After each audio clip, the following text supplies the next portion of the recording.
اختصار کے ساتھ عرض یہ ہے کہ سورہ نور سے متعلق گفتگو چل رہی تھی، اور اسی سلسلے کی کڑی ہے کہ اللہ تعالیٰ نے مدینے میں مسلمانوں کے آنے کے بعد مسلمانوں کی آزمائشوں کا سلسلہ مزید جاری ہو گیا۔ یعنی مکے میں صرف مشرکین مکہ مخالف تھے، لیکن مدینہ میں آنے کے بعد مشرکین مکہ کی سازباز یہودیوں کے ساتھ، اور یہودیوں کے قبائل مدینہ کے ارد گرد تھے۔ نمبر 3 منافقین، نمبر 4 مدینہ کے ارد گرد کفار اور مشرکین کے مختلف قبیلے تھے جن سے مسلمانوں کو خطرہ تھا۔ جب مسلمان صبح کرتے تھے تو انہیں خوف ہوتا تھا کہ کہیں نہ کہیں سے دشمن ہم پر حملہ نہ کر دے۔ خوف اور بے چینی کے عالم میں صبح ہوتی تھی۔ اس لیے اللہ تعالیٰ نے اس سورت کی آیت نمبر 55 میں اس وقت کے مسلمانوں کو یہ بشارت دی جو بے چینی اور اضطراب کے عالم میں تھے، دشمنوں کے حملے سے دوچار تھے، دشمنوں کی سازشیں تھیں۔ اللہ نے ایسے وقت میں مسلمانوں کو بشارت دی، وعد اللہ الذین آمنوا منکم وعملوا الصالحات، اللہ نے وعدہ کیا ہے تم میں سے ایمان والوں سے اور عمل کرنے والوں سے، جو ایمان والے ہیں، جو اللہ پر ایمان لاتے ہیں، جو فرشتوں پر ایمان لاتے ہیں، جو رسولوں پر ایمان لاتے ہیں، جو قیامت پر ایمان لاتے ہیں، جو اور تقدیر کی اچھائی برائی پر ایمان لاتے ہیں، جو ایمان کے ساتھ نیک عمل کرتے ہیں، اللہ اور بندوں کے حق کو ادا کرتے ہیں، تو اللہ کا وعدہ ہے کہ انہیں زمین میں خلافت عطا کرے گا۔ خلافت سے مراد اقتدار عطا کرے گا۔ اقتدار یہ اللہ کا گفٹ ہے، اور یہ اس وقت عطا کرے گا جب ایمان صحیح ہو اور عمل درست ہو۔ نمبر 2، اللہ نے فرمایا کہ جس طرح تم سے پہلے لوگوں کو اس نے اقتدار دیا، اور اللہ تعالیٰ ان کے لیے ان کے دین کو راسخ کر دے گا۔ کیا مطلب؟ اللہ ان کے دین کو غالب کر دے گا، تعداد میں کم ہو لیکن اللہ تعالیٰ اپنی دین کی حفاظت کرے گا، تمہاری حفاظت کرے گا، اور اللہ تمہارے دین کو غالب کر دے گا، لوگوں کے دل میں ہیبت اور دمدمہ پیدا کر دے گا۔ نمبر 3، وَلَيُبَدِّلَنَّهُم مِّن بَعْدِ خَوْفِهِمْ أَمْنًا، اور جو بے چینی ہے، جو اضطراب ہے، جو خوف و ہراس کا ماحول ہے، ہر دن صبح میں دشمنوں کا خوف لگا رہتا ہے کہیں سے کوئی حملہ نہ ہو جائے، اللہ نے فرمایا کہ اللہ ان کے خوف کو امن سے بدل دے گا، یعنی اللہ سکون عطا کرے گا، دشمنوں کا خوف اللہ دور فرما دے گا۔ لیکن شرط کیا ہے؟ یعبدوننی لا یشرکون بی شیئا، میری ہی عبادت کریں اور میرے ساتھ کسی کو ذرہ برابر شریک نہ کریں۔ یعنی یہ سارے وعدے اور ساری بشارت ہے عبادت پر، اور عبادت کی ضد شرک ہے۔ اللہ کی خالص عبادت ہو، چاہے اس کا تعلق قلبی عبادت سے ہو، محبت، امید، خوف، انابت، عاجزی، انکساری، یہ قلبی عبادت ہے۔ زبانی عبادت، لسانی تسبیح و تحلیل، ذکر و اذکار، استغفار، بھلائی کا حکم دینا، برائی سے روکنا، یہ لسانی عبادت ہے۔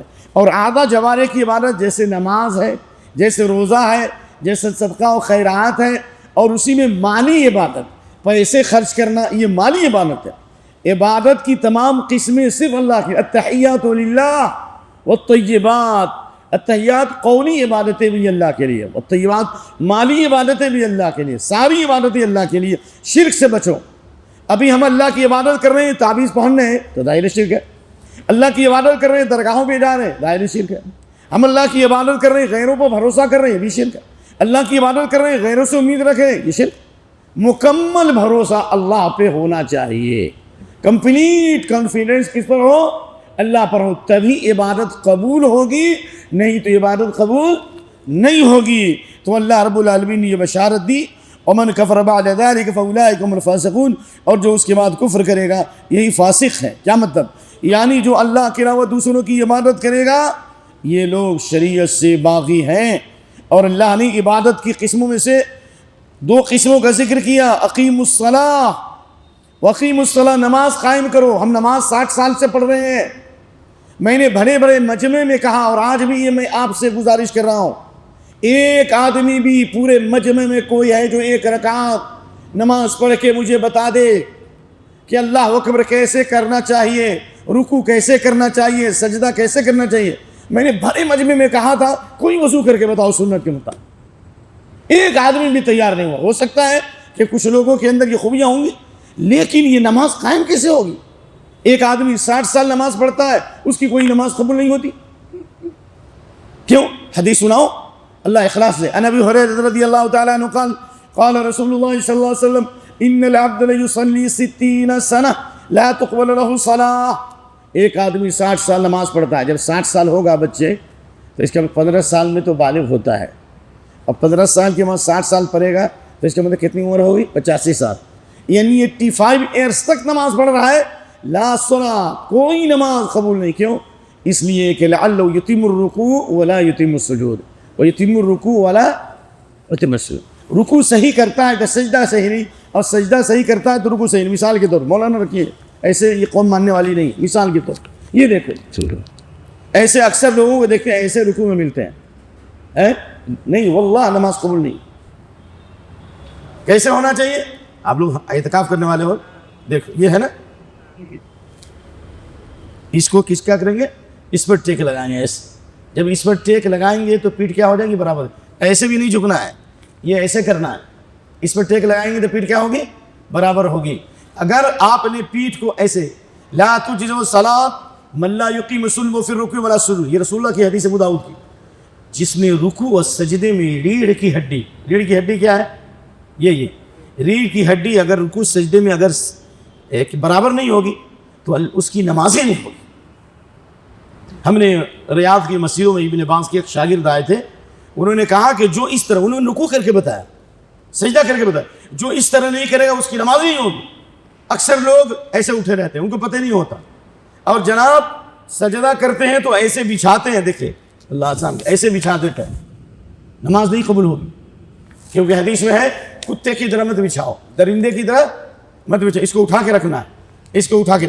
کچھ لوگ اس پہ ٹیک لگائے رہتے ہیں، کچھ لوگ ایسے بچھائے رہتے ہیں. اس انگلیاں جو ہے ایسے نہیں رہے گی سجدے میں. کیسے رہے گی؟ برابر ہوگی. سن لو، 60 سال نماز پڑھو گے قبول نہیں ہوگی. یہ ایسے برابر. اللہ تعالیٰ ہم سب کو ہدایت دے. اور اس کے پہلے پیشانی، اس کے بعد ناک، 7 اعضاء پہ سجدہ کرنا ہے. آپ نے فرمایا امرت ان اسجد علی 7 اعظم، 7 ہڈی پر سجدہ کرنے کو حکم دیا گیا. کتنی ہڈی پر؟ پیشانی اور ناک ملا کے ایک ہو گیا. یہ دونوں ہاتھ اور دونوں گھٹنا اور دونوں پاؤں. بہت سے لوگ کو دیکھتے ہیں کہ سجدے میں جو ہے نا اپنا پاؤں اٹھائے رہتے ہیں. پاؤں کو ٹکاؤ، اس پر پاؤں کو ایسے ٹکاؤ. دیکھو ایسے ٹکانا ہے حدیث کے مطابق. اس کو ملاؤ ایسے، یہ دیکھو ایسے ملاؤ. آپ اپنی ایڑیوں کو ملاتے تھے، حدیث ہے. سمجھ میں آیا؟ صلو کما رأیتمونی اصلی، اقیموا الصلاۃ، نماز قائم کرو. نماز میں جو اثر نہیں ہو رہا ہے، اور ہم برائیوں سے نہیں باز آ رہے ہیں، خشوع و خضوع نہیں پیدا ہو رہا ہے، اور نماز میں دھیان جو ادھر ادھر زیادہ جاتا ہے، اس کی ایک وجہ یہ ہے کہ ہم سنت کے مطابق نماز نہیں پڑھتے. اور اگر سنت کے مطابق نماز پڑھیں گے 1 دن 2 دن 3 دن 4 دن 5 دن، ہفتہ 10، امام ابن تیمیہ کہتے ہیں 40 دن تک. کتنے دن تک؟ یہ ان کا قول حجت نہیں ہمارے لیے، ایک اندازہ ہے. امام ابن تیمیہ کا قول ہمارے لیے حجت نہیں، لیکن اندازہ ہے کہ 40 دن تک اگر انسان کوشش کرے صحیح طور پر سنت کے مطابق نماز پڑھنے کی اور خشوع و خضوع پیدا کرنے کی، اللہ تعالیٰ اس کی نماز میں اخلاص عطا فرمائے گا، عاجزی انکساری ہوگی. ورنہ ہمیں یہ ڈر لگ رہا ہے کہ ایک وقت آئے گا کہ پوری مسجد کھچا کھچ بھری ہوگی اور کسی کی نماز قبول نہیں ہوگی. حدیث خشوع و خضوع اللہ اٹھا دے گا، کیونکہ آپ درس سن چکے ہیں. قد افلح المؤمنون الذین هم فی صلاتهم خاشعون. اس کے بعد اللہ نے فرمایا زکوٰۃ ادا کرو، مالوں کی زکوٰۃ. جانور چوپائے کی زکوٰۃ کیسے ہوگی؟ سونے چاندی کی زکوٰۃ کیسے ہوگی؟ پیداوار کی زکوٰۃ کیسے ہوگی؟ تجارت کی زکوٰۃ کیسے ہوگی؟ 4 ہو گیا نا. اور زمین سے جو دفینے نکلتے ہیں، دفینہ اس کو معدنیات، اس کی زکوٰۃ کیسے؟ یہ سب ایک کورس ہے. اس لیے کورس بھی چاہیے، سورس بھی چاہیے اور فورس بھی چاہیے. کیا چاہیے بھائی؟ دین میں چلنے کے لیے کورس، اس کے بعد فورس، اور اس کے بعد تیر چاہیے. کورس آپ کو ایک نظام بنا کے علم حاصل. فورس قوت بھی چاہیے آپ کو، سورس بھی چاہیے آپ کے پاس، مال بھی چاہیے، طاقت قوت بھی چاہیے. تو اس طریقے سے انشاءاللہ العزیز سورہ نور پر عمل کریں گے. حضرت ابن عباس سورہ نور کی جب تفسیر کرتے تھے حج میں، کہتے تھے کہ اگر وہ جو سورہ نور کی تفسیر کرتے ایسا لگتا تھا کہ ان کے چہرے سے نور ٹپک رہا ہے. اگر اس وقت کے رومی اور عیسائی لوگ سن لیتے تو مسلمان ہو جاتے. یہ وہی صورت ہے. اللہ اکبر. تو اللہ تعالیٰ نے اس کے بعد فرمایا کہ تمہارے بچے جو نابالغ ہیں، نابالغ بچے 12 سال کی عمر ہے، 10 سال ہے، 11 سال ہے، 7 سال ہے، 6 سال ہے، یہ جو نابالغ بچے ہیں، اور تمہارے جو غلام ہیں، غلام تو ہے نہیں، 3 وقتوں میں بیڈ روم میں جانے سے اجازت نہیں جا سکتے، نو انٹری، جائز نہیں ہے، اس لیے کہ اللہ رب العالمین نے فرمایا یہ 3 اوقات جو ہیں تمہارے لیے، جن کا ذکر اللہ تعالیٰ فرما رہا ہے، یہ تمہارے پردے کے اوقات ہیں۔ فجر کی نماز سے پہلے نمبر 1، نمبر 2 ظہر کے وقت قیلولہ جو کرتے ہیں، کھانے کے وقت قیلولہ کرتے ہیں، قیلولہ کا فائدہ ایک فائدہ تو آپ بتا دیجیے، آپ بھی کھانا کھا کے سونے کا فائدہ کیا ہے؟ اگر کوئی پوری رات نہیں سویا، قیلولہ 1 گھنٹہ کر لیا، آدھا گھنٹہ، پورے رات کی تھکاوٹ اتر جائے گی۔ نمبر 1 قیلولہ کرنے سے تہجد میں آنکھ کھلے گی۔ نمبر 3 قیلولہ کرنے سے شیطان کو تکلیف ہوتی ہے۔ کس کو تکلیف ہوتی ہے؟ اللہ کے نبی کی حدیث ہے صلی اللہ علیہ وسلم، قیلوا فإن الشیطان لا تقیلوا، قیلولہ کرو کیونکہ شیطان قیلولہ نہیں کرتا۔ اسی طرح عشاء کی نماز کے بعد، فجر سے پہلے قیلولہ کے وقت کھانا کھا کے جو قیلولہ فرماتے ہیں، نمبر 2 عشاء کا، 3 وقتوں میں کوئی بھی بچہ ماں باپ کے کمرے میں نہیں جا سکتا بغیر اجازت۔ اللہ نے فرمایا کہ ثلاث عورات لکم، تمہارے اوپر اور نہ ان کے اوپر اس کے علاوہ دوسرے اوقات میں اگر داخل ہوں تو کوئی حرج نہیں ہے۔ اللہ تعالیٰ نے یہ قواعد بیان کرتے کرتے اللہ تعالیٰ نے ایک خاص حکم بتایا، لیکن اس کا وقت نہیں ہے۔ اللہ تعالیٰ نے فرمایا فَإِذَا دَخَلْتُمْ بُيُوتًا، کسی بھی گھر میں داخل ہو، اپنے گھر میں داخل ہو یا دوسرے کے گھر میں داخل ہو تو اپنے اوپر سلام کرو۔ حالانکہ ہم اپنے اوپر سلام نہیں کرتے ہیں، دوسروں کو سلام کرتے ہیں، گھر والوں کو، لیکن وہ سلامتی ہمارے اوپر لوٹتی ہے، وہ سلامتی ہمارے اوپر لوٹتی ہے، کیونکہ آپ نے فرمایا گھر میں سلام کر کے داخل ہو، یکون برکۃ علیک وعلی اہلک، تمہارے لیے بھی برکت ہے، تمہارے گھر والوں کی بھی برکت ہے۔ تو اللہ تعالیٰ نے یہ تعلیم دی ہے، اور اللہ کا کذالک یبین اللہ لکم الآیات لعلکم تعقلون، اللہ اپنی آیتوں کو بیان کرتا کھول کھول کر، یعنی سورہ نور کی تمام آیتیں محکم ہیں، منسوخ نہیں ہیں۔ اللہ اپنی آیتوں کو، اپنے حکام کو بیان کرتا ہے تاکہ تم عقل سے کام لو۔ اس آیت سے بعد مفسرین نے استدلال کیا، اللہ ہمیں صحیح سمجھ دے، کہ جو جس قدر قرآن پہ غور کرے گا اس کی تھنکنگ پاور میں اضافہ ہوگا، یعنی بدھی جو ہوگی، یعنی کیا کہتے ہیں برین جو ہے آپ کا اور صحیح ہو جائے گا، یعنی ڈپریشن کا علاج ہے اس میں، دل کی دھڑکنیں دور ہو جائیں گی، کیونکہ اللہ نے کہا عقل سے کام، تمہارے دماغ کی اللہ حفاظت کرے گا۔ اس لیے امام قرطبی فرماتے ہیں من قرأ القرآن متع بعقل وإن بلغ 100 سنہ، 100 سال بھی عمر ہو جائے گی، لیکن اگر قرآن پڑھنے والا ہے اور قرآن سننے والا ہے، قرآن پڑھنے والا، ایک قرآن سننے والا، نمبر 3 قرآن پر غور و فکر کرنے والا اور اس پر عمل کرنے والا، اگر ایسے لوگ ہوں گے 100 سال کے بھی ہو جائیں گے، ان کا برین ہیمریج نہیں ہو سکتا۔ ایک مثال دو، نمبر 1، نمبر 2 ان کی دماغی حالت صحیح رہے گی، بڑھاپے کی عمر کو جانے کے بعد بھی وہ بالکل دنیا مافیا سے بھی خبر نہیں ہوگا۔ کیوں؟ اس لیے کہ ابن عباس نے تفسیر کیا، یہ قرطبی نے ایسے نہیں بولا، قرطبی نے ایسے نہیں کہا، کیوں؟ اس لیے کہ ابن عباس تمام صحابہ میں سب سے بڑے مفسر ہیں، کہتے ہیں من قرأ القرآن لم يرد الى ارض، جو قرآن پڑھے گا، قرآن سمجھے گا، قرآن سنے گا، تو اللہ لاسٹ اسٹیج میں اس کو ہاتھ پاؤں سے معذور نہیں کرے گا، دماغ کی بھی حفاظت اور جسم کی بھی اللہ حفاظت کرے گا۔ تو یہ حدیث ہے کہ کذالک یبین اللہ لکم الآیات لعلکم تعقلون، اللہ اپنی آیتوں کو کھول کھول کے بیان کرتا ہے تاکہ تم عقل سے کام لو۔ اور ایک اہم مسئلہ ہے، عام طور سے الحمدللہ یہاں جماعت کی میٹنگ ہوتی رہتی ہے، اسی سے یہ مسئلہ واضح کرنا ہے، یا مسجد کے ذمہ داروں کی میٹنگ ہوتی ہے، عام طور سے دیکھا جاتا ہے وہ موبائل سے بات کر رہا ہے، وہ موبائل سے بات کر رہا ہے، وہ اس سے بات کر رہا ہے، یہ بہت بڑا گناہ ہے۔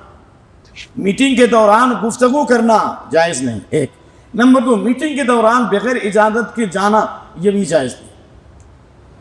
دلیل انما المؤمنون الذين آمنوا بالله ورسوله، جو اللہ پر ایمان لائے اور رسول پر ایمان لائے، وَإِذَا كَانُوا مَعَهُ عَلَىٰ أَمْرٍ جَامِعٍ، اور جب ایسے لوگ کسی اہم معاملے پر بیٹھے ہوں، کسی اہم معاملے پر بیٹھے ہوں، میٹنگ ہو رہی ہے، لم يذهبوا، اس وقت تک نہیں جا سکتے، حتیٰ يستأذنوا، یہاں تک کہ اجازت لے لیں۔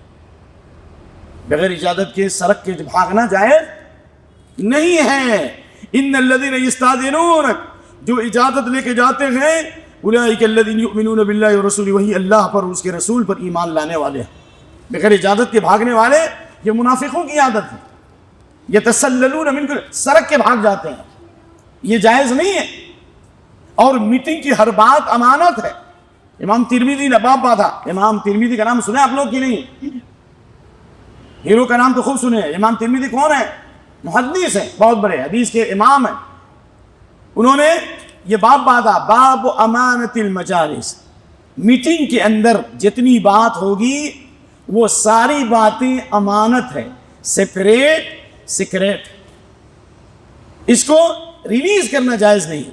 اور حدیث نقل کیا نبی ہریرہ رضی اللہ عنہ قال قال رسول اللہ صلی اللہ علیہ وسلم اذا حدث الرجل الحديث ثم التفت في امانه وقال الترمذي هذا حديث حسن صحیح. جب میٹنگ میں کوئی بات ہو، میٹنگ کی ساری باتیں کیا ہے؟ امانت. لا ایمان لمن لا امانت. ابھی میٹنگ ختم نہیں ہوئی کہ آپ نے موبائل پہ خبر دی، یہ بات ہوئی، BBC لندن بن گئے. آپ نے فرمایا جو امانت کو ضائع کر دے اس کا ایمان نہیں ہے، یعنی اس کا ایمان محفوظ. تو انشاءاللہ آج کے بعد سے ہم کوئی بھی میٹنگ میں بات کریں گے، جتنی پرمیشن ہوگی وہی بات ہم کو باہر پھیلانا ہے. آج کے بعد سے انشاءاللہ میٹنگ میں جو بھی بات ہوگی ہم بغیر اجازت کے کوئی بات دوسروں کو شیئر کیا کریں گے؟ نہیں کریں گے انشاءاللہ. نہیں تو بہت خطرناک ہے. پرسرات بھی نہیں پار سکتے. مسلم شریف ہے، اگر آپ نے میٹنگ کی بات کو ضائع کر دیا، امانت میں خیانت کی، وہ پرسرات جو تلوار سے زیادہ تیز اور بال سے زیادہ باریک ہے، وہ بھی آپ پاسنگ نہیں ہو سکتی. کہ وہ حدیث ہے مسلم شریف کی، امانت اور رشتہ داری پرسرات کے اوپر کھڑی ہوگی. اگر خیانت کیا ہوگا تو بھی نہیں گزر سکتے، رشتوں کو کاٹا ہوگا تو بھی نہیں پاس کر سکتے.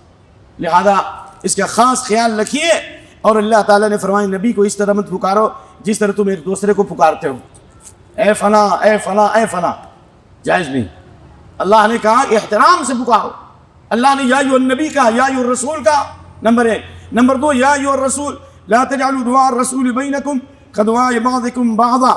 رسول کو اس طرح مت پکارو جس طرح تم میں سے بعض بات کو پکارتا ہے. اس کی دوسری تفسیر یہ ہے کہ جب حدیث پڑھی جائے، جب رسول اللہ کی حدیث پڑھی جائے تو اللہ کے رسول کی حدیث کے اوپر اپنی آواز کو بلند مت کرو. کیونکہ ابھی جو امام پڑھا عشاء میں ان الذین یغضون اصواتهم عند رسول اللہ لا ترفعوا اصواتکم فوق صوت النبی، نبی کی آواز پر اپنی آواز کو بلند مت کرو. بخاری کی حدیث ہے.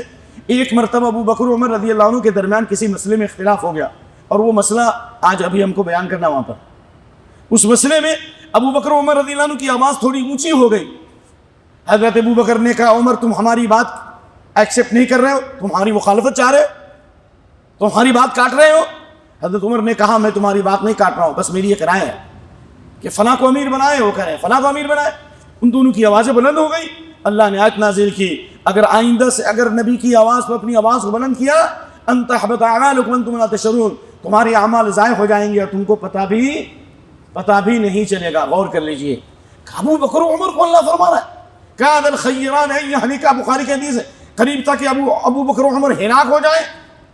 جب اللہ ان کو اتنی بڑی ڈانٹ پلا رہا ہے تو قرآن پڑھا جائے اور ہم مسجدوں میں بات کریں، قرآن پڑھا جائے اور ہم موبائل میں مشغول رہیں، قرآن پڑھا جائے اور ہماری میٹنگ ہو رہی ہے وہاں پر، کیسے جائز ہو سکتا ہے؟ اذان کی آواز ہو رہی ہے اور یوٹیوب دیکھ رہے ہیں آپ، کیا یہ جائز ہے؟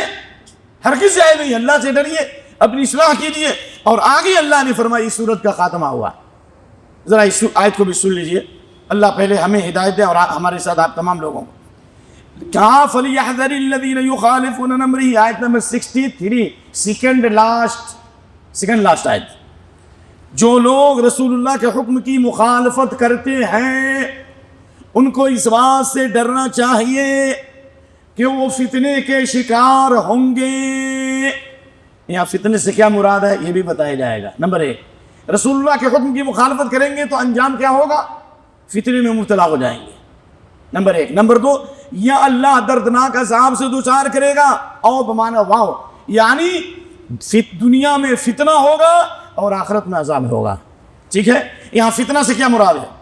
فتنہ میں قرآن کے الفاظ جو فتنے کے لیے جو آئے ہیں کم سے کم 10 معنی کے لیے آئے ہیں.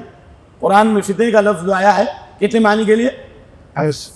اور یہاں پر فتنے سے مراد امام احمد بن حنبل کا واقعہ بتا رہا ہوں اس آیت میں.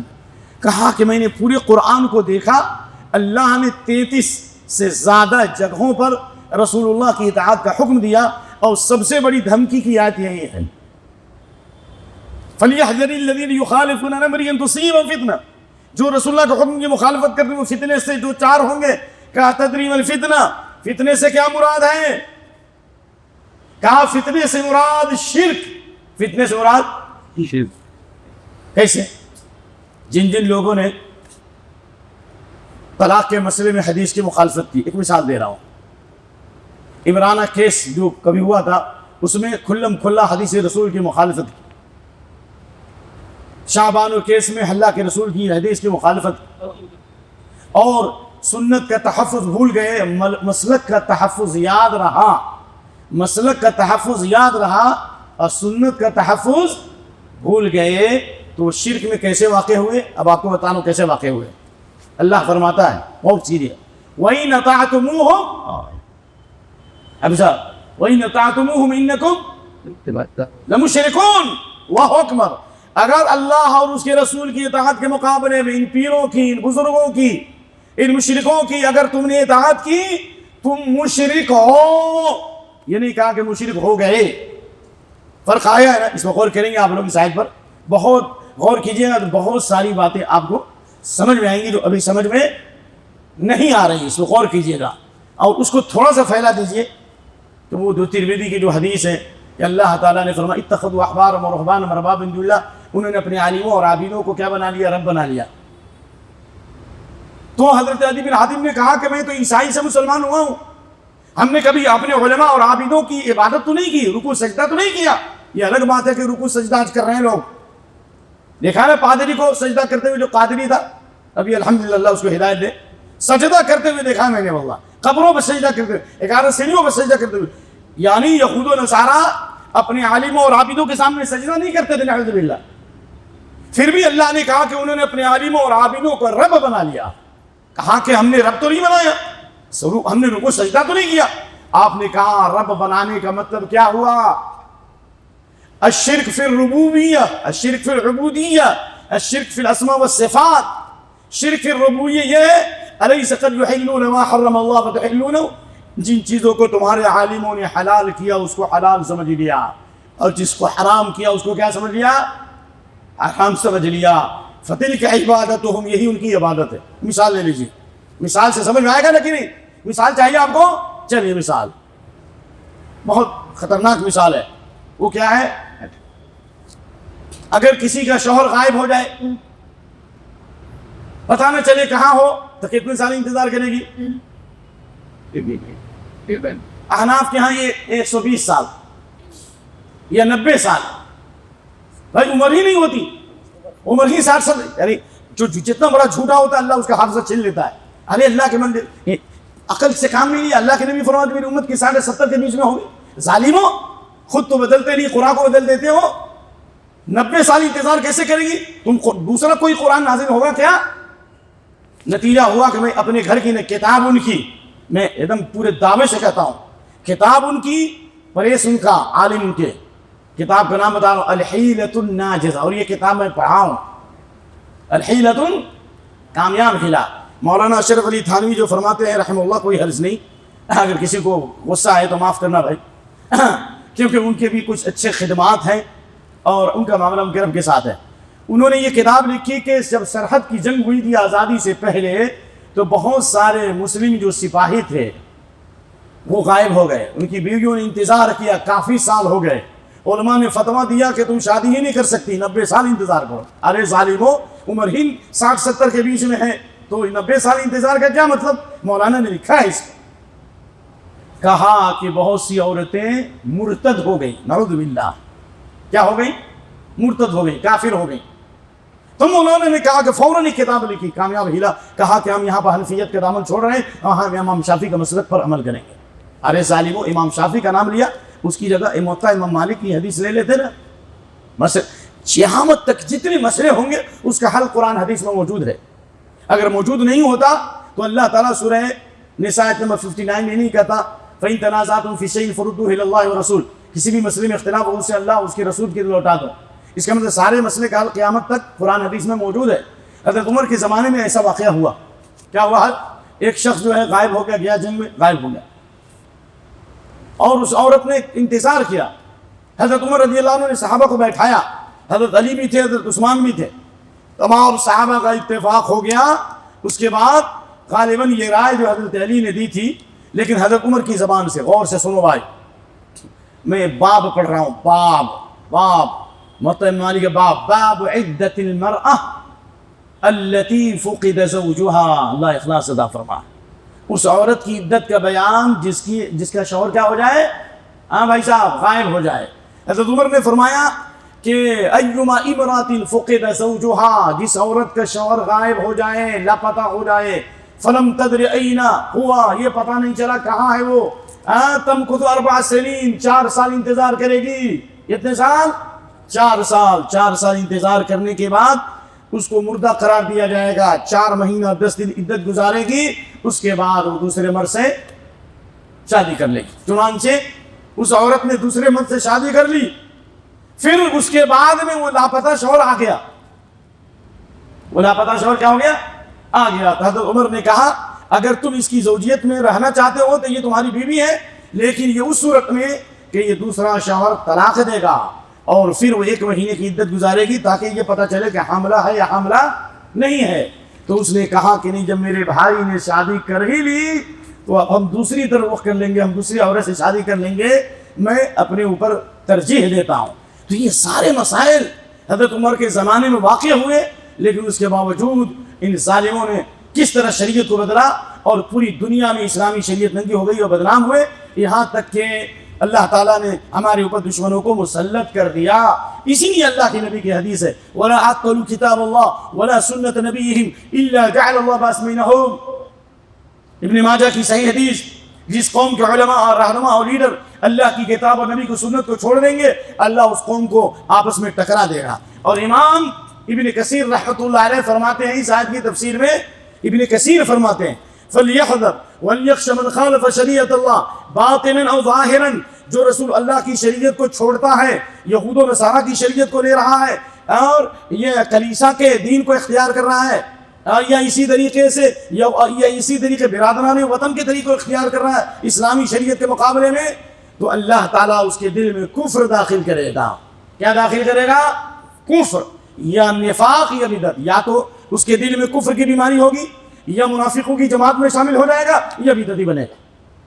لہذا اس سورۃ النور پر عمل کرنے کے لیے ایک دعا ہے جو ہم کو پڑھنا چاہیے. سورہ نور پر عمل کرنا چاہتے ہیں تو چہرہ بھی نور, دل بھی نور, زمین پر بھی نور, اور جہاں جائیں گے نور ہی نور. سورہ نور پر کتنے لوگ عمل کرنا چاہتے ہیں؟ سارے لوگ.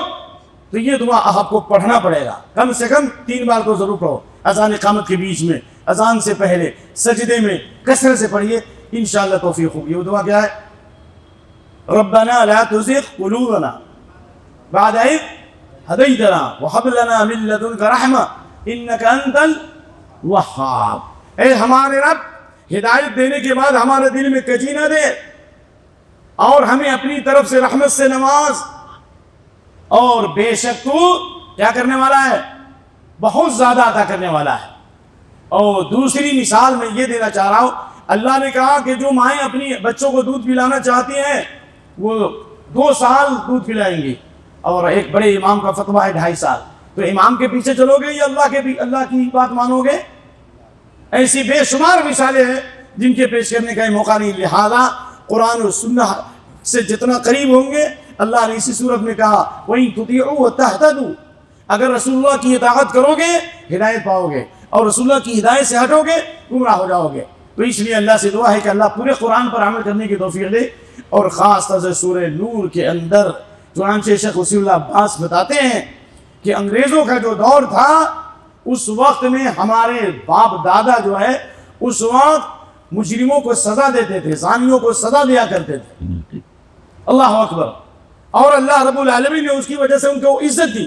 لہذا جس قدر ممکن ہو ہم سورہ نور کے احکام پر غور و فکر کریں, اور جس قدر ممکن ہو اس کے قانون کو نافذ کرنے کی کوشش کریں گے. انشاءاللہ العزیز رفتہ رفتہ اللہ تعالیٰ اس نور کو پھیلا دے گا, اور اللہ تعالیٰ اندھیروں سے نکالے گا۔ امام ابن قیم فرماتے ہیں حق کی مثال سورج کی روشنی کی ہے اور باطل کی مثال رات کے اندھیرے کی ہے۔ جہاں قرآن و سنت جائے گا وہاں سے رات کا اندھیرا چھٹتا چلا جائے گا۔